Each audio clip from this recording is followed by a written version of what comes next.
ITI के बारे में तुम लोग जानता है क्या होता है? कोई नहीं जानता, सीधे आईटीआई करने के लिए आ गया है। देखो आईटीआई, आईटीआई का मतलब होता है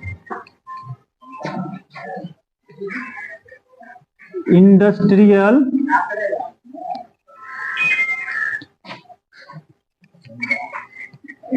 ट्रेनिंग इंस्टीट्यूट।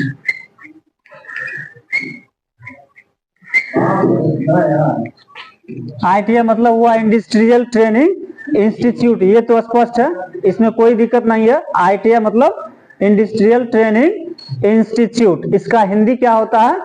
औद्योगिक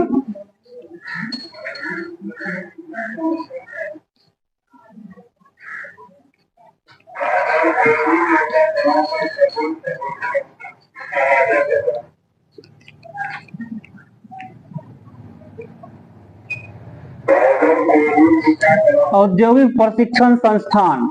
अब हो गया इंडस्ट्रियल ट्रेनिंग इंस्टीट्यूट, का हिंदी होता है औद्योगिक प्रशिक्षण संस्थान।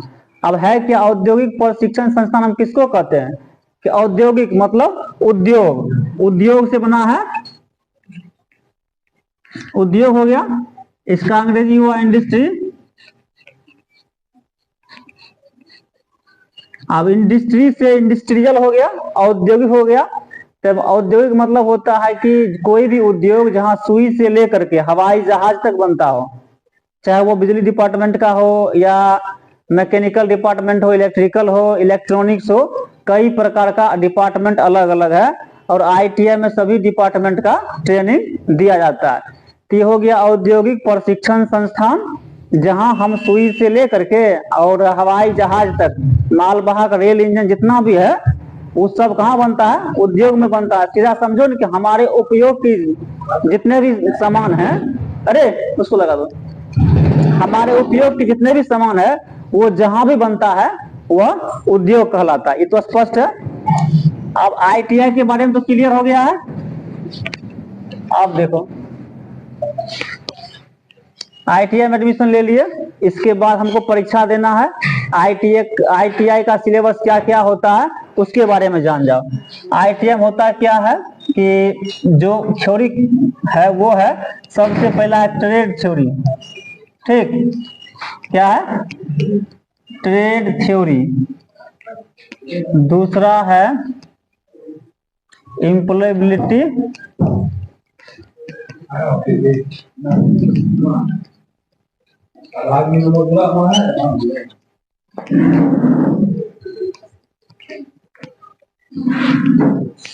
इंजीनियरिंग ड्राइंग,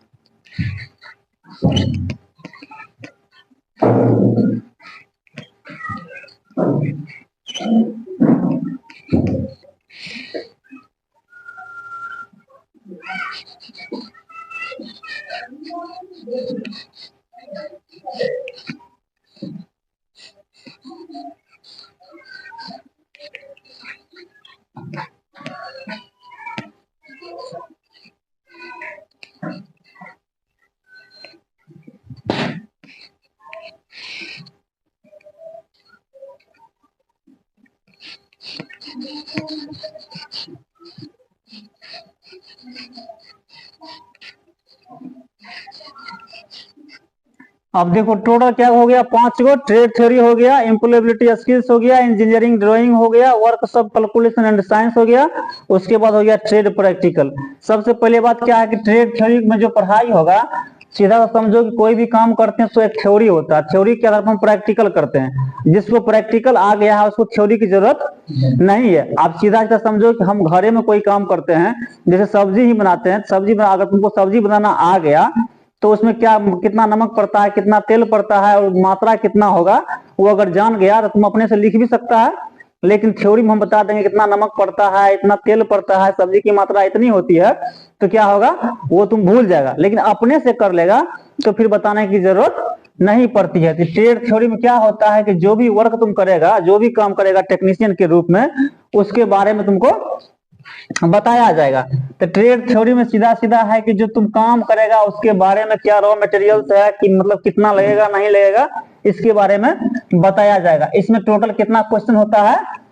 38 क्वेश्चन होता है, और प्रत्येक क्वेश्चन जो है वो 2 नंबर का होता है। ठीक, तो 38 दूनी 76, ये हो गया 76 नंबर का।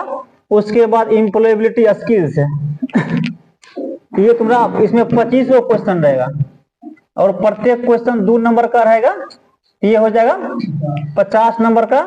और इंजीनियरिंग ड्राइंग में 6 क्वेश्चन रहेगा, सब क्वेश्चन रहेगा 2 नंबर का, ये हो गया 12 नंबर का। वर्कशॉप कैलकुलेशन भी रहेगा 6 क्वेश्चन। ठीक, ये भी 2 नंबर का रहेगा, 6 दूनी 12 नंबर का हो गया। आई ट्रेड प्रैक्टिकल जो होगा ये टोटल तुम्हारा हो जाएगा 250 नंबर का, 250 नंबर का। अब इसके अलावा भी एक होता है अफर्मेटिव असेसमेंट।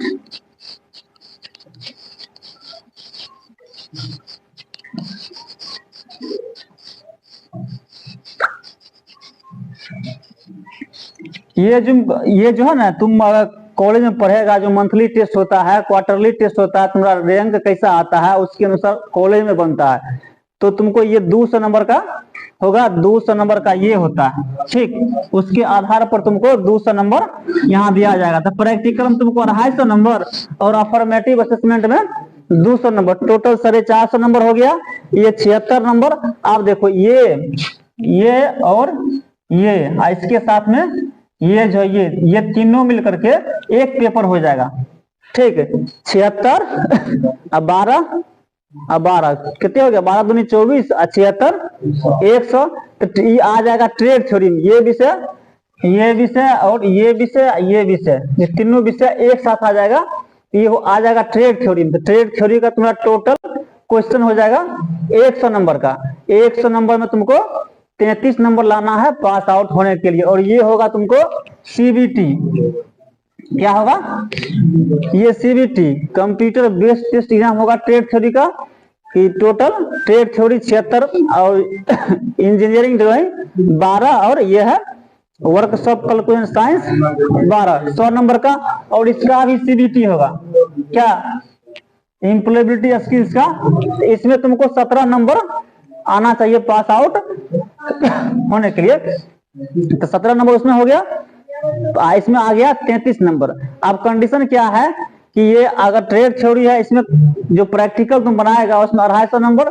जितना बेहतर नंबर इसमें, अगर तुम जितना बेहतर करेगा उतना नंबर आ सकता है। और इसमें भी जितना बेहतर करेगा उतना नंबर आएगा। इसमें बढ़िया बेहतर करेगा 245 नंबर तक आ जाएगा, 47-48 तक आ जाएगा। इतना नंबर कॉलेज से मिलता है यदि परफॉर्मेंस बढ़िया रहता है तब। इसमें भी तुमको बेहतर परफॉर्मेंस किया, इसमें भी तुमको 195 नंबर तक जा सकता है। ठीक है, ये 450 नंबर में अगर तुम बढ़िया परफॉर्मेंस करता है तो यही परसेंटेज को क्या करता है? बढ़ा देता है। अब सीबीटी जो है ये 150 नंबर का, तो ये मतलब सीबीटी तुम्हारा हो गया 150 नंबर का। कितना? और तुम्हारा ट्रेड प्रैक्टिकल, ये प्रैक्टिकल हो गया तुम्हारा 250 नंबर का। और ये हो गया अफर्मेटिव असेसमेंट, ये 200 नंबर का। टोटल कितना हो गया? 2 2 4 1 5 1 600 नंबर। तुमको टोटल परीक्षा हो जाएगा 600 नंबर का। अब कंफर्म हो गया है कि टोटल परीक्षा होगा 600 नंबर का, इसमें कोई शक नहीं है। अब 600 नंबर में तुम जितना लाता है वो तुम्हारा परसेंटेज हो जाएगा। एक बात है कि तुम अगर पास कर गया, अच्छा नंबर है, तुमको अप्रेंटिस तुरंत हो जाएगा।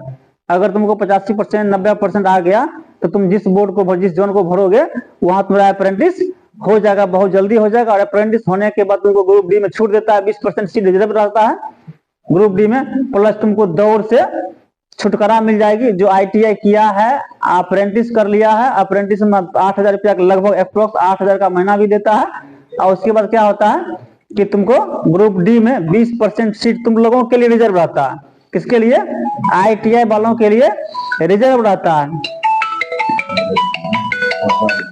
तो ITI वालों के लिए रिजर्व रहता है। उसके बाद तुमको दौड़ में छूट है। जो ITI पास आउट है, जिसको ग्रुप डी में हो गया, उसको दौड़ नहीं लेता है। और आगे भी बहुत ज्यादा फायदा, जैसे ऑर्डिनेंस फैक्ट्री है, ऑल ओवर इंडिया में लगभग 40+ ऑर्डिनेंस फैक्ट्री है जो रक्षा मंत्रालय के अंतर्गत आता है। जितना भी इंडस्ट्री है टोटल भारत में, या भारत ही छोड़ दो, विश्व में भी जितना भी फैक्ट्री है, अगर तुम वास्तव में कॉन्शियस है, तुम्हारा गोल सेट है तो ITI करने के बाद तुम बहुत जल्दी सेट हो जाएगा। गोल सेट नहीं है तो फिर तुम ITI करने के बाद कुछ नहीं कर पाओगे, सीधा बात है।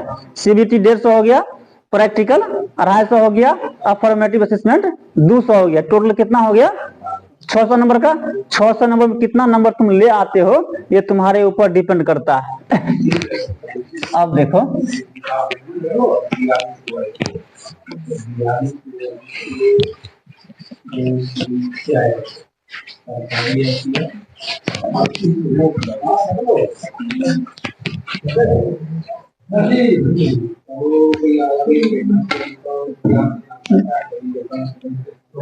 उसके बाद जो है देखो अब क्या पोजीशन है तुम्हारा कि बोल रहे थे सब्जेक्ट के बारे में। तो सबसे पहले ट्रेड थ्योरी,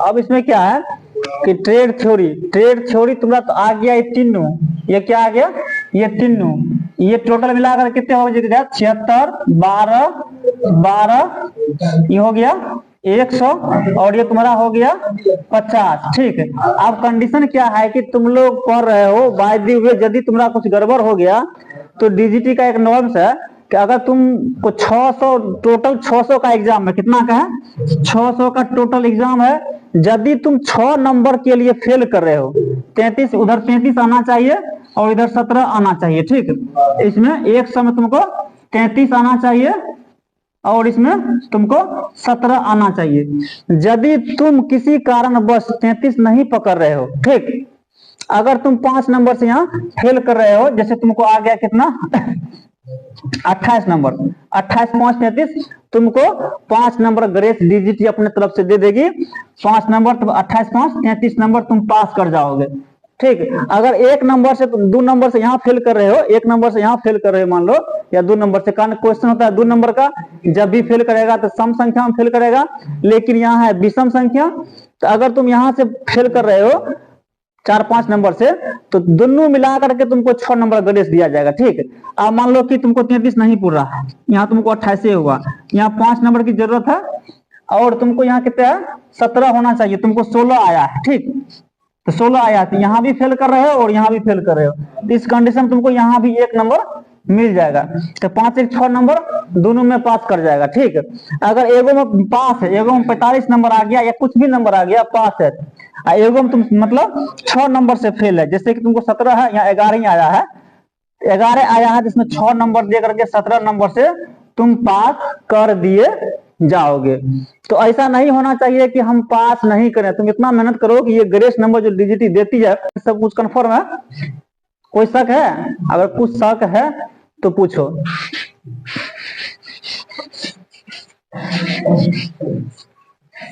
आप देखो है क्या ITI में ये पोजीशन है कि तुम ITI अगर कर रहे हो तो ITI में ट्रेड थ्योरी होता है जो इतना मोटा होता है। ठीक, उसके बाद एक होता है एम्प्लॉयबिलिटी स्किल्स, एक होता है इंजीनियरिंग ड्राइंग और एक होता है तुम्हारा वर्कशॉप कैलकुलेशन एंड साइंस।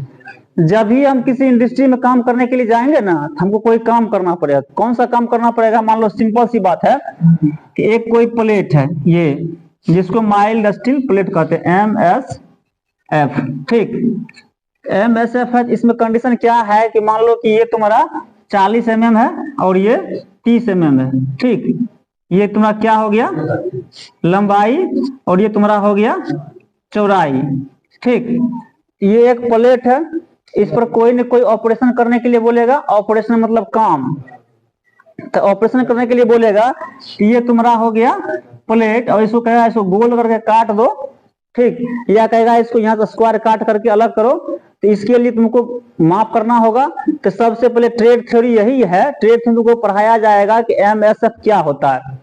इस प्रकार से कई प्रकार का ऑपरेशन होगा। एक सिंपल सी बात है कि तुमको हम बोल रहे हैं कि एमएसएफ कैसा होगा, तो ये क्या होता है। अब इसको पढ़ने के लिए तुमको थ्योरी में जाना होगा। एमएसएफ माइल्ड स्टील प्लेट है, तो फिर आया कहां से, आयरन और देखा है, लौ एस क्या होता है कि खान में मिलता है, जो कि अशुद्धियों के रूप में मिलता है, उसको हम क्या करते हैं, साफ करते हैं। तो साफ करने के बाद हम उसको काम के लिए, जैसे सोना ही मिलता है, चांदी ही मिलता है, कोयला सब मिलता है ना, या जब भी निकलता है डायरेक्ट तो वह उपयोग के लायक नहीं होता है। आप मान लो माइल्ड स्टील प्लेट है, तो ये आयरन और है, ठीक, जिसको हम बोलते हैं लौह एस। तो जब ये हम खान से निकालेंगे, तो खान से निकालने के बाद जितना भी अशुद्धियां होगा वो सब आयरन और होगा। अगर डायरेक्ट हमको लोहा मिल जाएगा तो हमको आयरन और को मतलब शुद्ध करने की क्या जरूरत है। तो जब ये यहाँ से आएगा तो ये चल जाएगा कहाँ, ब्लास्ट फर्नेस में।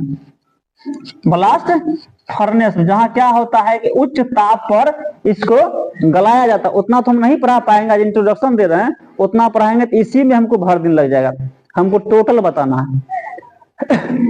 तो ट्रेड थ्योरी में तुमको इस सब के बारे में, जो प्रोडक्ट माल है उसके एडवांटेज, उसके प्रॉपर्टीज के बारे में, उसके टफनेस के बारे में बताया जाएगा, ताकि तुम उस पदार्थ के बारे में जान सको कि पहले किस अवस्था में था और उपयोग में लाने के लायक बनाने के लिए हमने इसको किस अवस्था तक लाया। थाली ही है, थाली तो डायरेक्ट हमको नहीं मिल जाता, इंडस्ट्री से मिलता है। अब थाली तक पहुंचने में, मोबाइल तक पहुंचने में, इस सब एक्सेसरीज को वहां तक पहुंचने में कितना समय लगा, किस ढंग से वर्क हुआ, कौन सा टेक्नोलॉजी का इस्तेमाल हुआ, यहाँ तक आया है। तो ये तुमको ट्रेड थ्योरी में पढ़ाया जाएगा। अब हो गया इंजीनियरिंग ड्राइंग, ये ट्रेड थ्योरी में तुमको काम करने के लिए जो भी है पढ़ाया जाएगा। अब इंजीनियरिंग ड्राइंग मतलब जो प्रोडक्ट हम कर रहे हैं, चाहे मोबाइल हो, रेलगाड़ी हो, हवाई जहाज हो, सुई हो, तो वो उसका आकार क्या होगा। तो ड्राइंग के माध्यम से तुम्हारा आकार क्लियर हो जाएगा। किसके बारे में, जो हम प्रैक्टिकल में कर रहे हैं तो उसका ड्राइंग आ जाएगा, तो उसके अनुसार हम काम करेंगे। अब आ गया वर्कशॉप कैलकुलेशन एंड साइंस। तो ये वर्कशॉप, इसमें कैलकुलेशन की सारी बातें होगी, जितना भी तुम काम करेगा, प्लस माइनस इंटू डिवाइड जो भी करेगा, तो वो तुमको कैलकुलेशन में समझाया जाएगा कि हम ये पदार्थ बना रहे हैं, ये माल प्रोडक्शन होगा, तो उसमें क्या गणना होगी, कहाँ काटेंगे, उसका कटिंग कितना पर होगा, मेजरिंग कितना पर होगा, वो सब इसमें बताया जाएगा। ये भी इसका भाग हो गया। अब हो गया इम्प्लॉयबिलिटी स्किल्स। इम्प्लॉयबिलिटी स्किल्स एक ऐसी विषय है, जिस माल का तुमने प्रोडक्शन किया है, जो तुम बना रहे हो, उस माल का मार्केट में डिमांड है कि नहीं है। यदि तुम बढ़िया माल बना रहे हो कोई गलत मतलब गड़बड़ माल बना रहा है और उसका गड़बड़ माल मार्केट में खपत हो रहा है और तुम्हारा बढ़िया माल मार्केट में खपत नहीं हो रहा है, तो ये सोचने की बात है। हम एक अच्छी चीज, अच्छी गुणवत्ता युक्त चीज का प्रोडक्शन कर रहे हैं, पदार्थ का प्रोडक्शन कर रहे हैं, और वह मार्केट में नहीं सेल हो रहा है, और जो हमसे घटिया बनाता है उसका मार्केट में सेल हो रहा है। तो उस कंडीशन में इम्प्लॉयबिलिटी स्किल्स ऐसा है कि तुमको मार्केट में जमे रहने के लिए इस विषय का उपयोग किया गया है। कंफर्म हो गया। अब आईटीआई में जो भी विषय पढ़ाई जाती है, इस सब का अपना अपना योगदान है। आईटीआई एक ऐसा विषय है तुम पढ़ेगा, जैसे बीपीएससी करता है, यूपीएससी करता है, ढेर सारा जीके, जीएस, रीजनिंग बहुत सारा रहता है। आईटीआई अगर बढ़िया से तुम 2 साल पढ़ लेगा तो हम गारंटी देते हैं कि कहीं भी तुम रोजगार के लिए नहीं भटकेगा, बशर्ते कि तुम पढ़ाई कर लेगा तब। अब फांकीबाजी करेगा दिक्कत है, मतलब इसमें सिंपल सा होता है और तुमको बेहतर भविष्य भी देता है। इसमें भी कोई दिक्कत नहीं है, क्या दिक्कत है। जितना आईटीआई के बारे में बताया है, ट्रेड थ्योरी, इंजीनियरिंग, सब क्यों इसका इस्तेमाल क्यों किया जाता है, ये स्पष्ट हो गया। तो ये क्लियर आप देखो, इम्प्लॉयबिलिटी स्किल समझ गया है, वर्कशॉप कैलकुलेशन समझ गया है, इंजीनियरिंग ड्राइंग समझ गया है, ट्रेड थ्योरी समझ गया है। आप देखो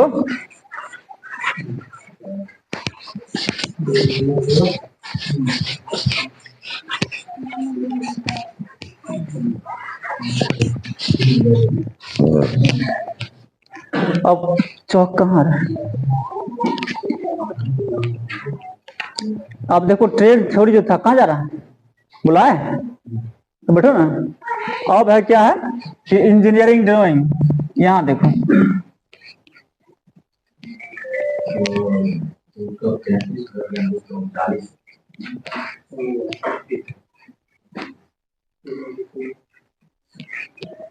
इंजीनियरिंग ड्राइंग है क्या पता है कि इंजीनियरिंग ड्राइंग भी जिस प्रकार से हम लोग हिंदी बोल रहे हैं, कोई अंग्रेजी बोलता है, कोई मैथिली बोलता है, कोई कुछ मतलब क्षेत्रीय भाषा बोलता है, तो सब भाषा है। इंजीनियरिंग ड्राइंग भी क्या है, एक भाषा है। ठीक, क्या है, एक भाषा। इंजीनियरिंग ड्राइंग एक भाषा है जो कि यह यूनिवर्सल भाषा, यह मतलब विश्व की प्रत्येक इंजीनियरिंग ड्राइंग भी क्या है, एक भाषा है। ठीक, क्या है, एक भाषा। इंजीनियरिंग ड्राइंग एक भाषा है जो कि यह यूनिवर्सल भाषा, यह मतलब विश्व की प्रत्येक देश में समझी जाती है। जो हायर टेक्नोलॉजी वाला देश है, लेटेस्ट टेक्नोलॉजी वाला देश है, तो वहाँ क्या होता है, ये इंजीनियरिंग ड्राइंग समझी जाती है। ये एक ऐसा भाषा है कि जहाँ इंग्लिश चलता है वहां भी जानता है, जहाँ हिंदी चलता है वहां भी जानता है, चाइनीज भाषा है वहां भी जानता है। यही एक एकलौता भाषा है इंजीनियरिंग ड्राइंग जो हर एक देश में समझा जाता है। अब तुम बोलेगा क्यों क्यों समझा जाता है, रीजन है। मान लो कोई प्रोडक्शन होगा, चीनी मिल में प्रोडक्शन हो रहा है, हमारे बगल में चीनी मिल है ना, तो चीनी मिल में प्रोडक्शन चीनी का हो रहा है। यहाँ प्रोजेक्ट अगर बनेगा अमेरिका का, लंदन का, फ्रांस का, जहां का भी इंजीनियर होगा वो प्रोजेक्ट को बनाएगा। क्या करेगा, प्रोजेक्ट को बनाएगा। तो वहां से वहां का इंजीनियर तो आएगा नहीं, तो वह क्या करेगा, एक प्रोजेक्ट बना करके दे देगा। तो वो कैसे बनाएगा, इंजीनियरिंग ड्राइंग के माध्यम से। और यहाँ जो काम करने वाला आईटीआई वाला होगा वो उसको देख करके वैसा काम कर देगा। तो इंजीनियरिंग ड्राइंग कई प्रकार का है। एगो है मैकेनिकल इंजीनियरिंग,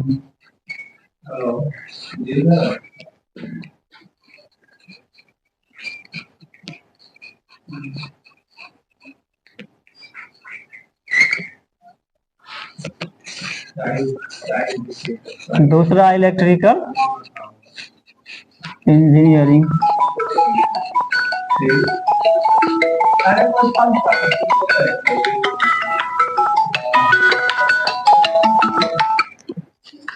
तीसरा है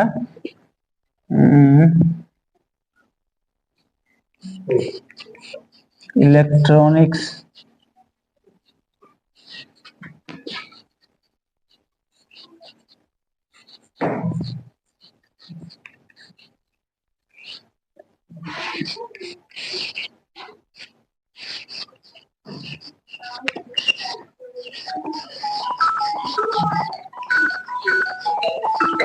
सिविल इंजीनियरिंग। अब देखो इसमें होता क्या है कि मैकेनिकल इंजीनियरिंग इसको हम बोलते हैं मैकेनिकल हिंदी क्या होता है, यांत्रिक। तो यांत्रिकी अभियंत्रण, तो क्या बोलते हैं, यांत्रिकी अभियंत्रण।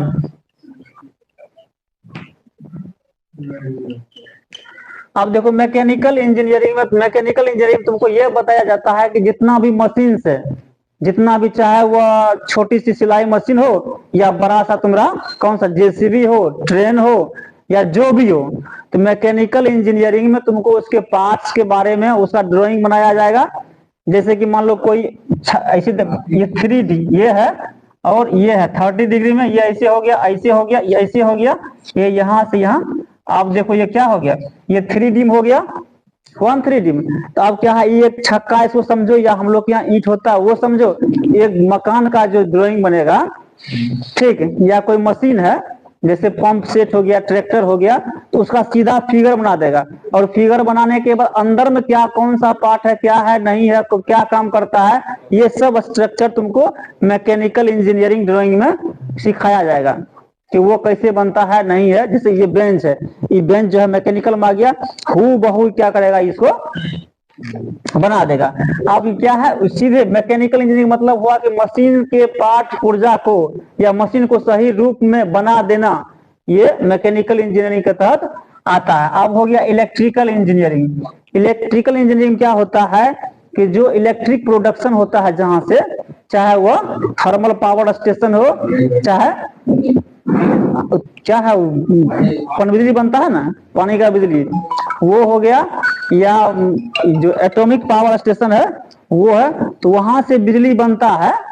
तब बनने के बाद कैसे कैसे उसका डिस्ट्रीब्यूट किया जाएगा, कहाँ कहाँ जाएगा, वहां से आने के बाद कहाँ जाएगा, जैसे पावर स्टेशन जाएगा वहां से ट्रांसमिट होगा ना, तो उसके ड्राइंग को बारे में, जैसे तुम लोग इलेक्ट्रिकल है तो इलेक्ट्रीशियन से संबंधित जितना भी ड्राइंग होगा वो इलेक्ट्रिकल इंजीनियरिंग में बताया जाएगा। जो फीचर होगा उसको मैकेनिकल इंजीनियरिंग के तहत उसको इंजीनियरिंग ड्राइंग का ज्ञान दिया जाएगा।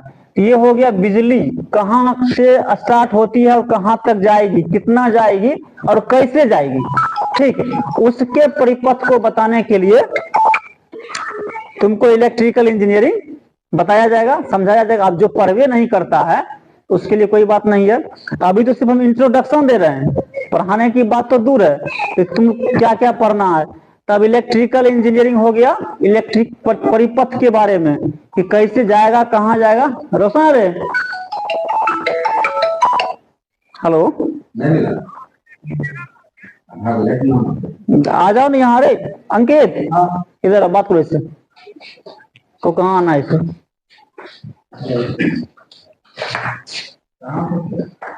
अब हो गया इलेक्ट्रिकल इंजीनियरिंग, समझ गया कि परिपथ के बारे में, जब बिजली पैदा होता है, पैदा होने के बाद हमको कहाँ कहाँ, कौन बल्ब कहाँ है, कौन सा बॉक्स कहाँ लगाना है, साउंड कहाँ लगाना है, तो वो वहां तक जाने के लिए कहाँ स्विच बोर्ड लगेगा, क्या लगेगा, नहीं लगेगा, इसके बारे में तुमको पढ़ाया जाएगा। और ये पढ़ लेगा किसी भी घर में या किसी जहाँ जैसे पावर स्टेशन है वहां से खींच लेगा, ट्रांसफार्मर कितना जाएगा नहीं जाएगा, ये सब इससे इलेक्ट्रिकल इंजीनियरिंग के तहत बताया जाता है। अब हो गया इलेक्ट्रॉनिक्स इंजीनियरिंग। इलेक्ट्रॉनिक्स इंजीनियरिंग क्या होता है कि जैसे इलेक्ट्रॉनिक्स देखे हैं, रेडियो, टीवी, मोबाइल, है ना। अब कंडीशन क्या होता है कि रेडियो, टीवी, मोबाइल में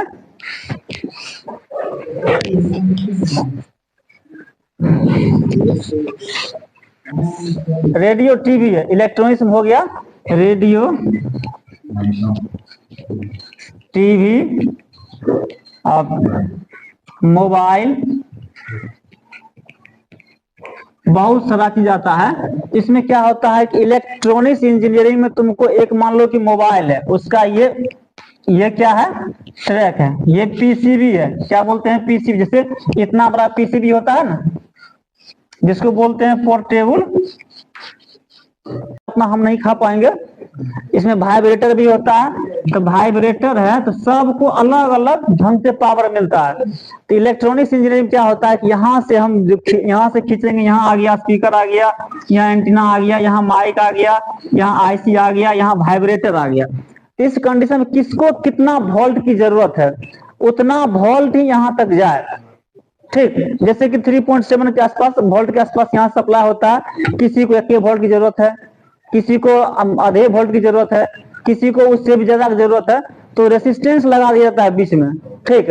और क्या करता है, यहाँ जो सप्लाई हुआ उतना यहाँ ब्रेक कर देता है। अब ब्रेक करने के बाद स्पीकर को जितना बिजली चाहिए उतना ही सप्लाई करता है। अगर इतना पूरा बिजली इसमें चल जाए तो स्पीकर उड़ जाएगा, ठीक, माइक उड़ जाएगा, यहाँ वाइब्रेटर खत्म हो जाएगा। तो जिसको जितना जरूरत है तो उसको क्या करेगा, यहाँ से ट्रैक बना करके उसको उतना ही वोल्ट वहां तक जाए, ताकि यहाँ तो पावर का स्टॉक है और यहाँ से पूरा का पूरा जा नहीं सकता है।